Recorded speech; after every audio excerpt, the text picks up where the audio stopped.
I think we are all in love with Enoque, as Enoque is the lover of our souls, as he has been so concerned for the plight of our souls on this earth. And so it is we who cherish him and love him so much that desire to publish his works. But to publish his works is not enough. We must seal in the book of the publication the sword of defense, for Enoque has been maligned and denounced, and Origen, who defended him, was made anathema, him and his doctrine. And so you see, we must interpret the word of Enoque. We must give understanding to its pages so that it does not appear as a book of mythology and galactic wars, but as a reality of the present hour, containing the great mysteries cherished by Jesus Christ, the Essenes, the disciples, and most of all, beloved John. Even the book of Revelation itself is very close to the teachings of Enoque. So we discover that an almost superhuman battle has been waged to suppress this book. It has been denounced, maligned, banned, edited, miscopied, or misquoted, no doubt burned and shredded, and last but not least, lost for 1,000 years, not to surface until an 18th century explorer trekked through distant Ethiopia in search of a rumored copy. Until that day, all but a few sentences from the book of Enoque, hinting at some mysterious tale of an unearthly origin of evil, had been lost to the eyes of men. What in this book's content merited such scorn? What theme so infuriated the Christian theologians who banned its content as heresy? What caused a Jewish rabbi to pronounce a curse upon those who believed the book of Enoque? It is a long and intricate saga, but most deserving of our attentive ear.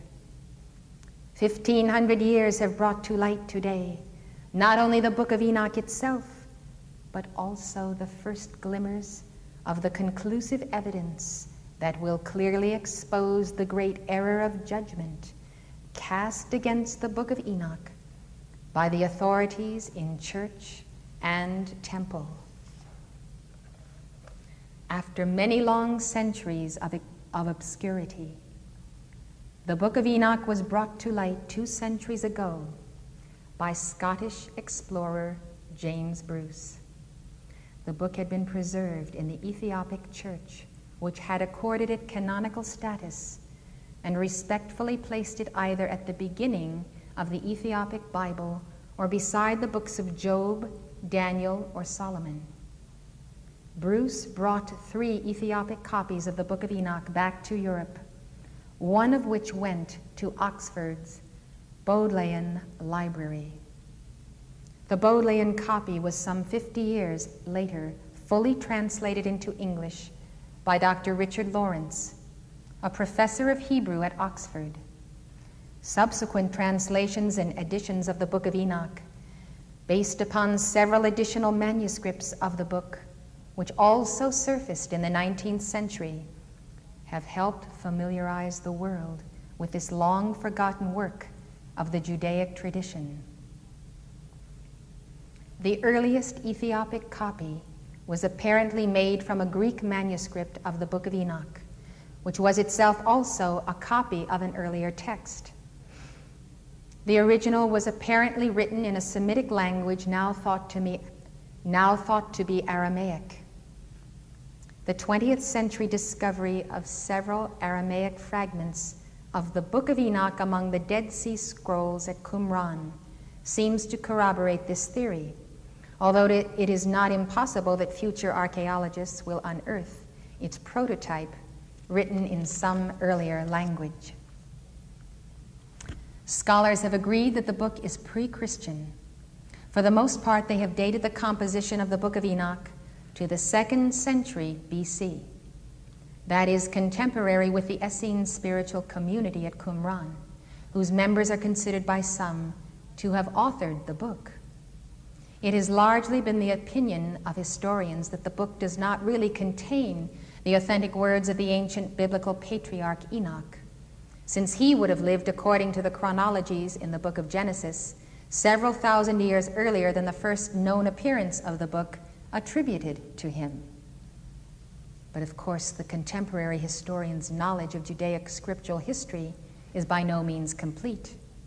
As time progresses, new discoveries may help clarify the picture painted by the rabbinical tradition in the Zohar, which claims Enoch's writings to have been passed faithfully from generation to generation.